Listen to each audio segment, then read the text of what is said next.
Eh bien, je vais vous poser une petite question. Avez-vous déjà été blessé par quelqu'un d'autre? A-t-on abusé de vous? A-t-on menti à votre sujet? Ou vous a-t-on menti?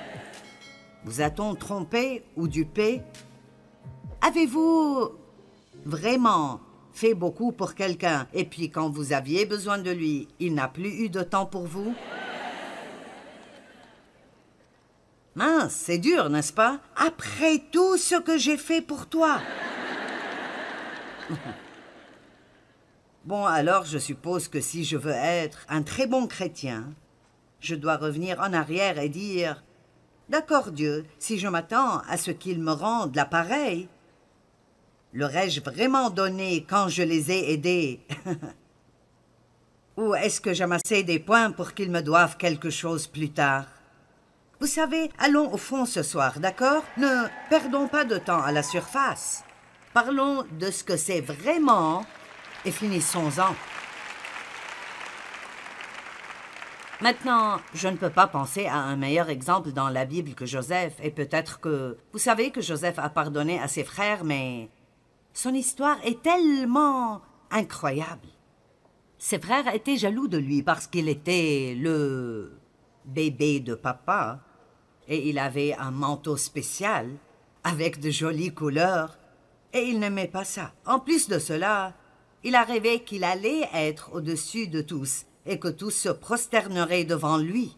Étant jeune, il était un peu bête et il ne savait pas mieux que de leur raconter son rêve.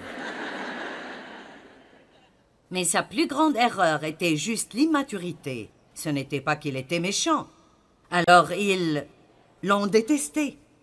La Bible dit clairement qu'ils le haïssaient et qu'ils l'ont vendu à des marchands d'esclaves. Ils allaient le tuer et dire à son père qu'une bête sauvage l'avait tué. Mais ils ont fini par le vendre et ils ont dit à son père qu'il était mort. Et ils ont mis du sang sur son manteau et l'ont repris.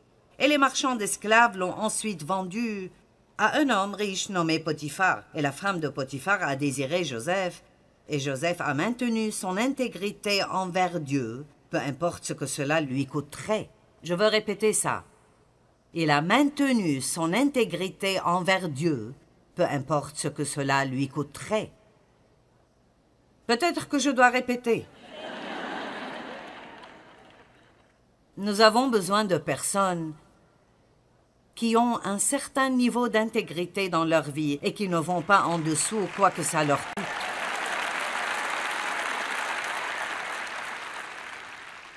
Les compromis dans l'Église et parmi les gens qui disent être chrétiens est en train de totalement ruiner notre réputation, d'être des gens chez qui aller lorsque vous avez besoin d'aide. Ceux-là même qui vous tentent de faire des compromis vous haïront si vous le faites. Ils veulent quelqu'un qui prendra position et fera ce qui est juste, un exemple. Donc je répète, Joseph a maintenu son standard d'intégrité et plutôt que d'aller coucher avec elle comme elle le voulait, il a refusé. Elle a menti à son sujet et dit qu'il avait essayé de la violer et Potiphar l'a fait jeter en prison où il est resté pendant autour de 13 ans pour quelque chose qu'il n'a pas fait. Donc ce type avait des difficultés. Puis quand il a été jeté en prison, il a rencontré un échanson et un panetier. Ils étaient, l'échanson et le panetier, dans la maison du pharaon et ils voulaient être libérés. Ils ont eu une sorte de rêve et Joseph était capable d'interpréter ce rêve. Et ils ont fini par sortir de la prison. Et l'une des choses qu'il a dites est « Ne m'oublie pas ». Et quand il fait, ils l'ont oublié et l'ont laissé dans sa prison. Mais finalement, Pharaon a eu un rêve. Joseph était capable de l'interpréter. Et le Pharaon l'a amené chez lui. Et vous connaissez probablement l'histoire de la prison au palais. Il a fini par être le second de Pharaon. Eh bien, il a finalement eu l'occasion de prendre sa revanche contre ses frères. Mais se venger, cela ne faisait pas partie de son ADN. Et alors, il leur a pardonné s'est occupé d'eux pendant le reste de leur vie. Et il a dit quelque chose que nous devons tous réaliser ici ce soir. Il a dit, vous aviez médité de me faire du mal. Dieu l'a changé pour mon bien.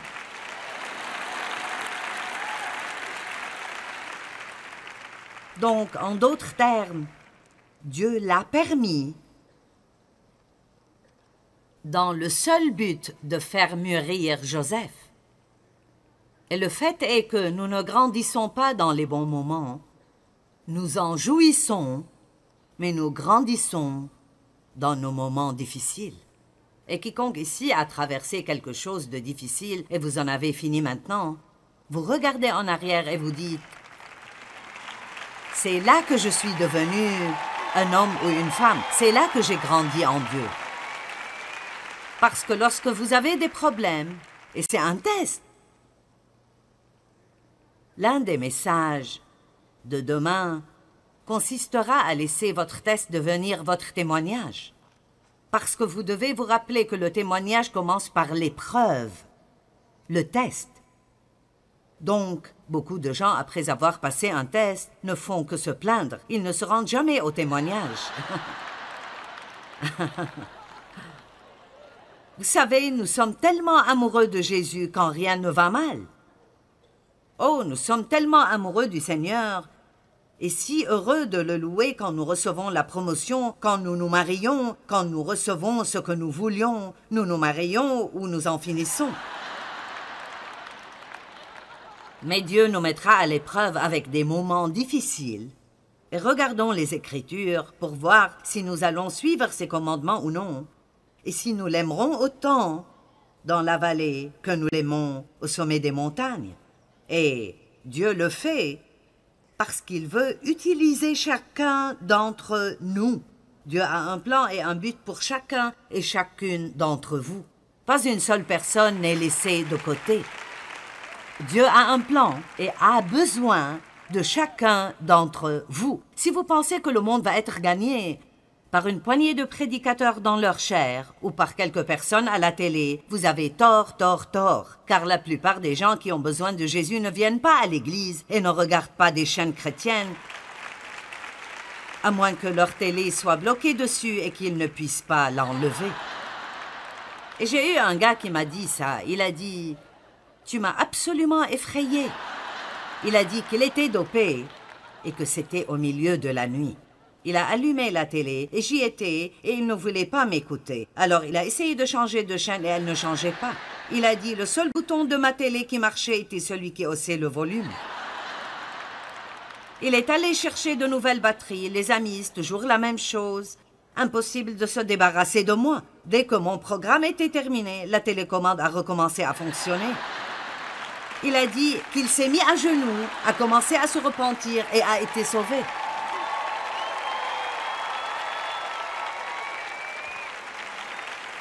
Mais la plupart des personnes qui ont besoin de Christ travaillent autour de vous au travail. Ils sont dans vos quartiers, ils sont dans les magasins où vous allez. Et chaque croyant et chaque croyante sont appelés par Dieu, oui, pour être heureux et vivre pleinement, mais pour faire beaucoup plus que ça, partager avec d'autres personnes ce que Dieu a fait pour vous. Et si vous dites, eh bien, je ne peux pas prêcher, je ne peux pas parler aux gens. Honnêtement, je pense que nous pouvons prêcher beaucoup mieux la bouche fermée.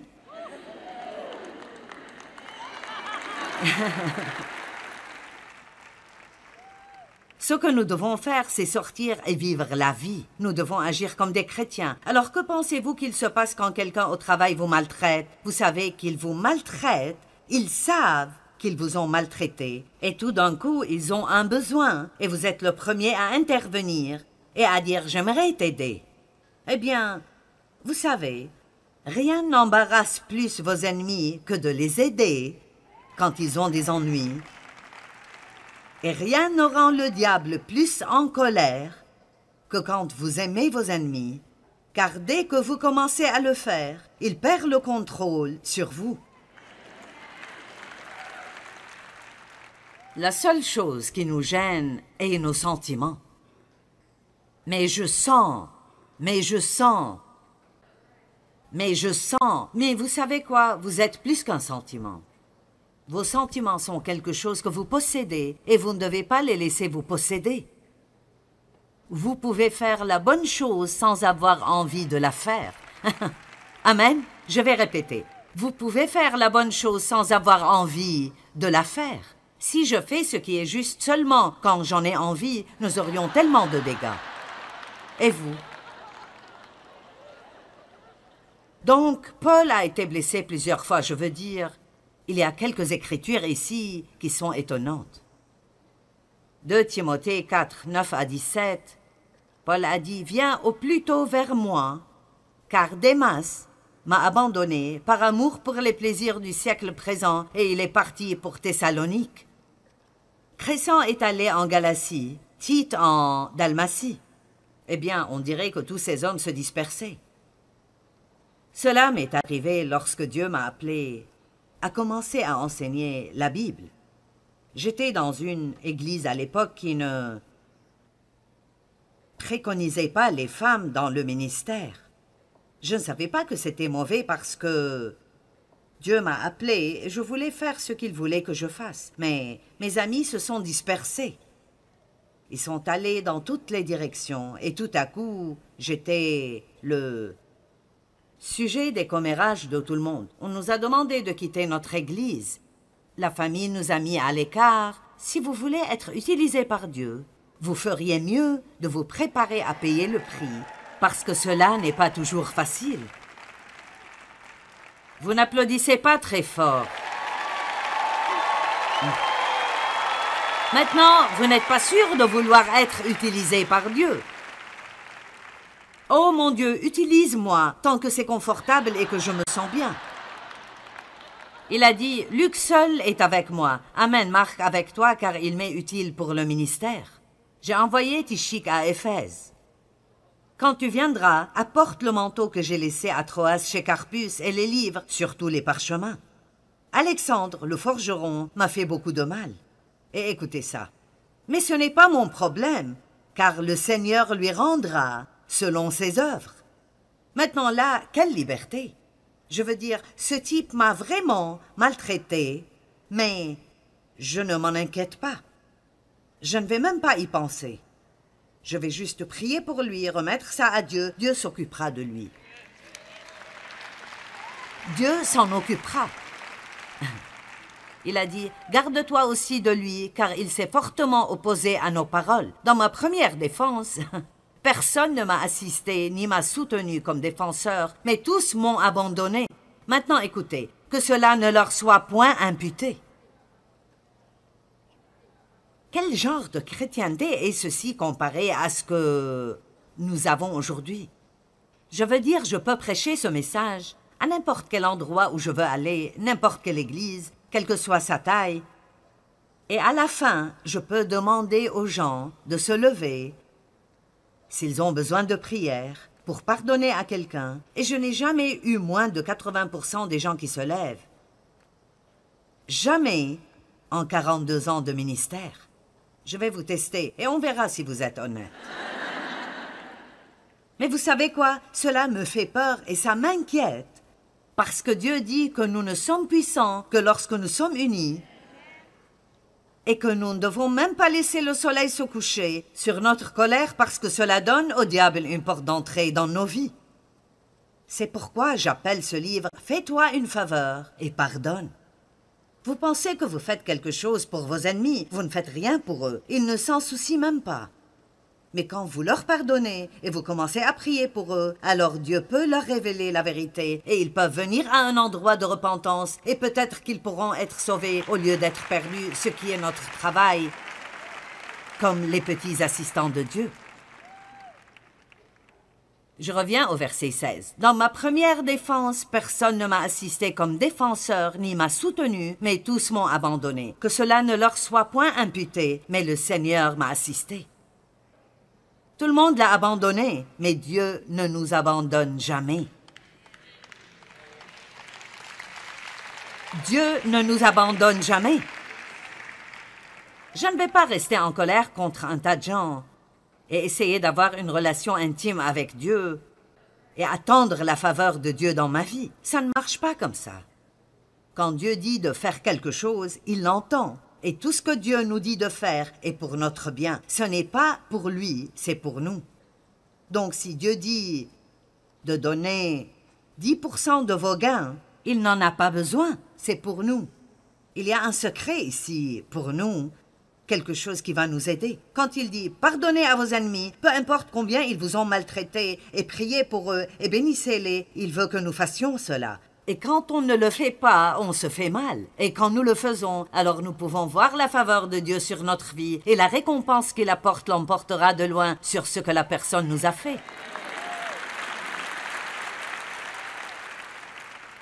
Et je peux presque entendre certains penser « Mais tu ne sais pas ce qu'ils m'ont fait. » Mais tu ne sais pas ce qu'ils m'ont fait. Je ne sais pas, mais je sais ce que mon père m'a fait et que j'ai passé de nombreuses années à le haïr, et cela m'a rendu amer et difficile à vivre. Et ce que vous avez à l'intérieur sortira vers d'autres personnes. Allez, j'ai dit, ce que vous avez dedans, vous le sortirez vers d'autres personnes. Et parfois, vous ne remarquez même pas l'amertume, le ressentiment et les attitudes qui sortent de vous. Je ne les remarquais pas. Et vraiment, je pensais que j'avais pardonné à mon père jusqu'à ce que Dieu me demande de l'aider. Et je refusais l'idée en pensant que ça venait du diable. Je pensais que c'était impossible que Dieu me demande de le faire. Il vivait à Missouri et Dieu a dit « Amène-les près de toi.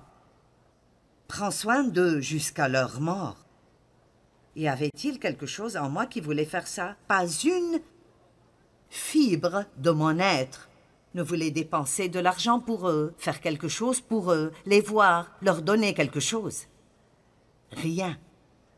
Mais c'était la plus grande faveur que je me suis jamais faite de toute ma vie. Et les gens rient quand je dis cela, mais c'est la vérité, c'est donc inutile que je prétende. Ils étaient assez vieux et donc j'ai pensé, vous savez...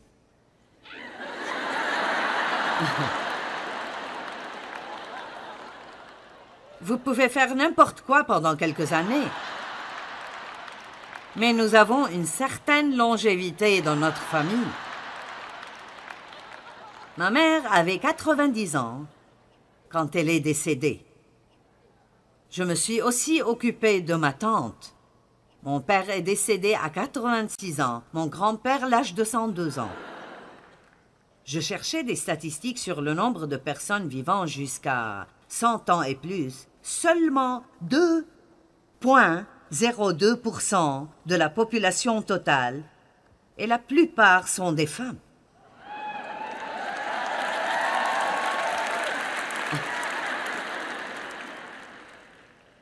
Et il est dit que les deux choses qui font que vous viviez longtemps sont si vous êtes une femme et si vous avez la longévité dans votre lignée. Donc, je serai là pour un temps.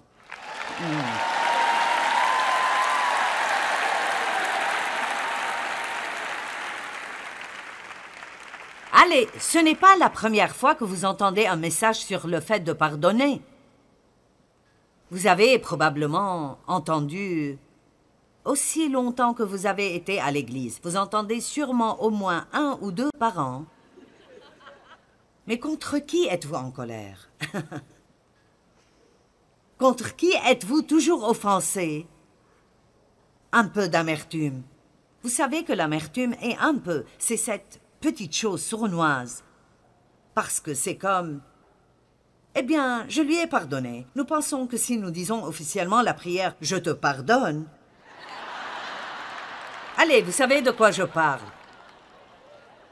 C'est comme « Bon Seigneur, je lui pardonne ». Eh bien, j'ai écrit un petit test ici. Pensez-vous avoir pardonné à quelqu'un? Eh bien, que ressentez-vous lorsque vous entendez que quelqu'un a été béni? Ou lorsque vous entendez quelqu'un dire du bien de cette personne? Oh, je te le dis, c'est vraiment un bon gars. Et vous dites, eh bien... Ah, peut-être pas tellement. Allez. Ah, je vous le dis, quand Dieu commence à vous faire creuser plus profondément, ça peut vous mettre vraiment mal à l'aise. C'est comme, d'accord Joyce, tu penses que tu as pardonné? Alors pourquoi évites-tu cette personne à chaque fois que tu la vois? Pourquoi es-tu mal à l'aise à chaque fois que tu entends qu'il lui arrive quelque chose de bien?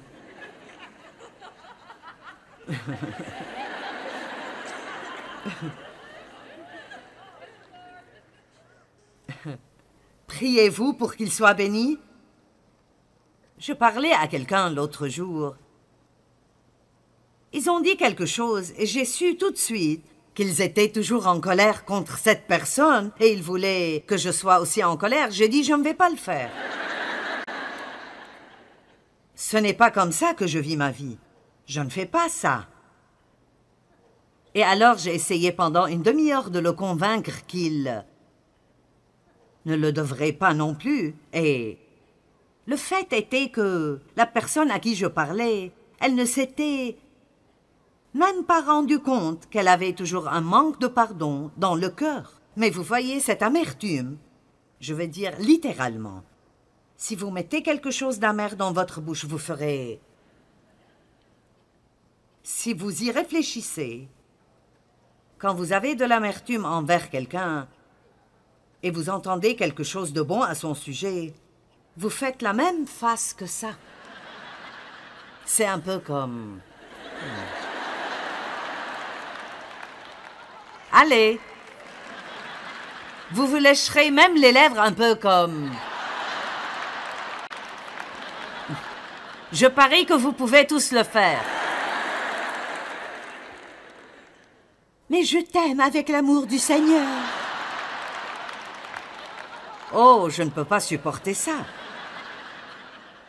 Je me souviens que le pasteur nous a fait faire cela souvent. Les pasteurs incitent les gens à faire des choses qu'ils ne voudraient pas faire eux-mêmes. Et il y avait une fille là-bas qui m'avait vraiment blessée et qui racontait des mensonges à mon sujet. Et va aimer quelqu'un avec l'amour du Seigneur. Et elle était la première personne que j'ai vue.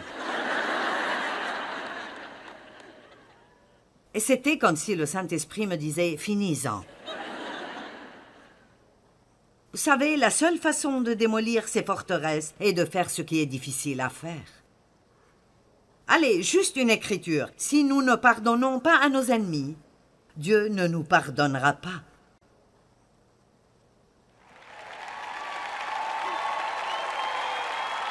C'est le concept biblique le plus simple. Pardonne-nous nos ennemis comme nous avons pardonné.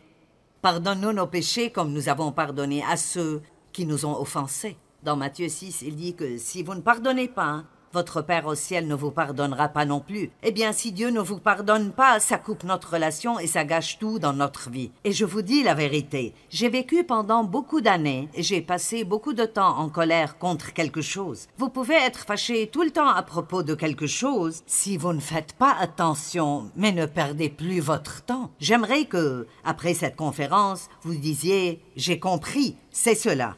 Je ne vais pas perdre un jour de plus de ma vie en colère contre quiconque.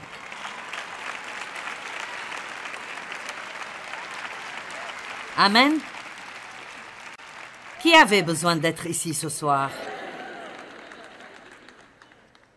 D'accord. Vous parlez d'une amélioration du pouvoir dans votre vie. Commencez juste à vivre sans colère et sans offense et voyez ce que Dieu fera pour vous. Vous savez pourquoi il vous honorera? Parce qu'il sait que c'est difficile. Mais si vous attendez qu'il soit votre défenseur, les gens ne s'en sortiront pas comme ça. Dieu le rapportera toujours et vous récompensera, mais seulement si nous le faisons à sa manière. Apprenez à pardonner rapidement et vous pourrez éviter le piège de l'offense. Nous devons pardonner à nos ennemis et prier pour eux. Cela ne les change pas seulement, mais cela nous change vraiment. Quand on pardonne aux gens, alors Dieu peut s'occuper d'eux. Nous ne pouvons pas les faire se comporter différemment, mais Dieu peut le faire.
Qui avait besoin d'être ici ce soir? D'accord. Vous parlez d'une amélioration du pouvoir dans votre vie. Commencez juste à vivre sans colère et sans offense et voyez ce que Dieu fera pour vous. Vous savez pourquoi il vous honorera? Parce qu'il sait que c'est difficile. Mais si vous attendez qu'il soit votre défenseur, les gens ne s'en sortiront pas comme ça. Dieu le rapportera toujours et vous récompensera, mais seulement si nous le faisons à sa manière. Apprenez à pardonner rapidement et vous pourrez éviter le piège de l'offense. Nous devons pardonner à nos ennemis et prier pour eux. Cela ne les change pas seulement, mais cela nous change vraiment. Quand on pardonne aux gens, alors Dieu peut s'occuper d'eux. Nous ne pouvons pas les faire se comporter différemment, mais Dieu peut le faire.